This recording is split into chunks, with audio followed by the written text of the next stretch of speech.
So ayun po what's up sa inyo?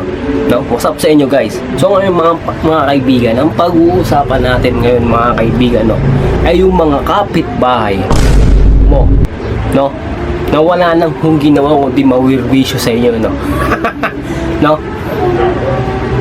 Sa video na to walang mapipikon, no? Kasi ito tunay na nangyayari di man sa inyo, di man dito, sa buong mundo.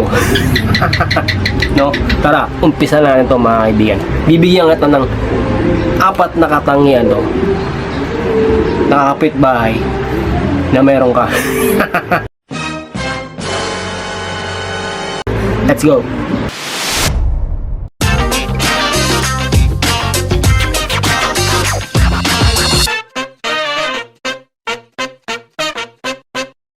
Kapitbahay number 1 mga kaibigan, no? Ito yung kapitbahay mo, no? Ito yung klase ng kapitbahay mo na mahilig mangutang. Natural mangutang. Hindi naman mawawala yan tradisyon ng mga Pilipino mangutang, di ba? Natural lang yan. Kaso ang problema mga kaibigan, ang pinupunto ko mga kaibigan, no? Yung kapitbahay mo, no? Na mangutang diyan sa tindahan mo, no? At kapag merong pambili, sa iba bumibili, no? Ayos talaga no? No? Okay lang, maiintindihan kita no? Kung yung binibili mo wala dito, no? Buha ka ng ina, meron no? Meron yung binibili mo, no? Kung hindi ka pa sasabihan na ba't doon ka bumili, no? Meron naman dito. At sasabihin mo ay hindi ko napansin. Sira ulo ka ba? No? Kapag utang dito, kapag bili sa kabila, walang problema, no? Walang problema bumili ka kahit saan. Kaso nga ang problema mga kaibigan no? Yung minsan yung binibili mo meron dito, no? Meron meron kami, no? Walang problema kung wala kami. Sige, doon ka bumili, no? Ito pa isa mga kaibigan, ito pa isa ugali lang isang mangungutang no? Kunwari bibili, no? Ngayon, kapag bumili siya sa'yo, sabi na ba't ganito yung presyo ng paninda mo, habang dun sa kabilang tindahan na pinagbibilan niya, mas mura. Putangin na, doon ka bumili.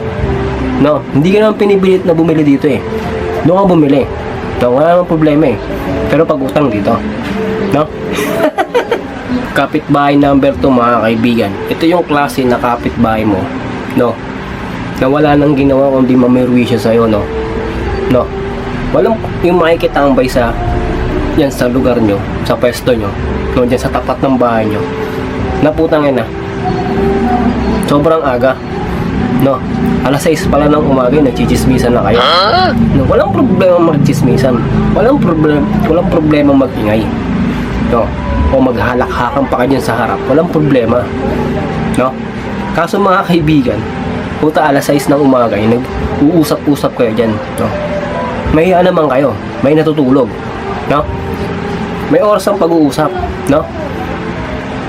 Umaga, mga bandang alas 9 o alas 10, no? Tapos meron yung hapon, no? Yun, diyan kayo mag-usap-usap. Hindi yung alas 6, no? Diyan kayo nakatambay sa harap, puta, may natutulog pa, no? Maya naman kayo, no? Di lang kayo tao dito. Kapitbahay number 3 mga kaibigan, no? Ito yung klase ng kapitbahay mo, no? Na kapag singilan, nabibingi, no?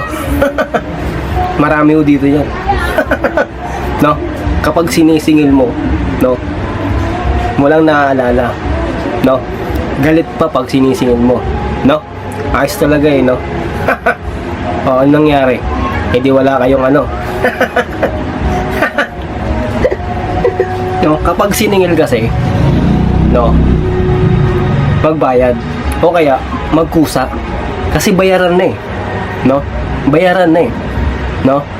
Magkusa pag hindi na kailangan singilin, no? Bahala ka dyan.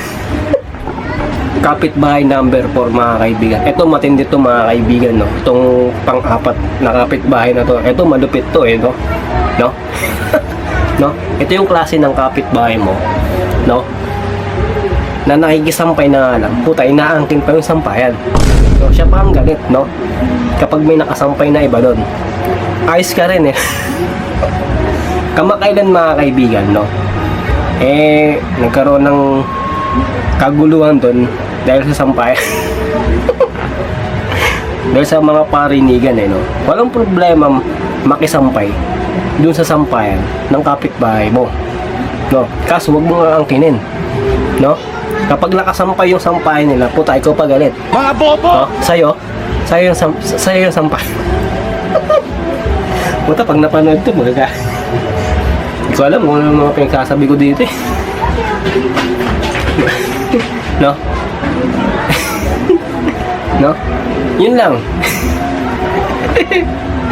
No? Basta good vibes lang, no? Wala akong problema makisampay, no?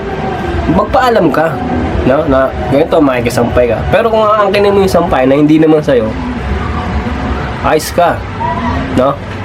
Anong klaseng pag-iisip meron ka, no? Kasi ngayon, pag may nakasampay na iba at magsasampay ka, galit ka, ayaw mong naalikabukan. Putay, maghapon daan ng daan yung mga tricycle dyan sa inyo. Malamang sa malamang, naalikabukan yan, nauusuan yan, no? Ngayon, pag may magsisiga dyan sa tapat nyo, galit na galit ka, kasi sino yung tanggalin mo? At after nung usok na naglalabas yan sa siga na yan, hanggang sa mawalanin, doon mo ibalik yung sampayan mo, no? Doon mo ibalik yung mga sinampay mo. Hindi tapos ang problema mo, kasi naman magdadakdak ka dyan, nakala mo sa yung sampayan, ibang usapan yun, no? Unang-una, nakikisampay ka at hindi sa'yo yun, kaya manahimik ka. So yun, mga kaibigan, hanggang dito na lang, no? Parang yung mga pinagsasabi ko, eh. Parang so yun lang, sa mga makapanood itong video na to, video lang to, content lang to, bawal pikon, bahala kayo dyan.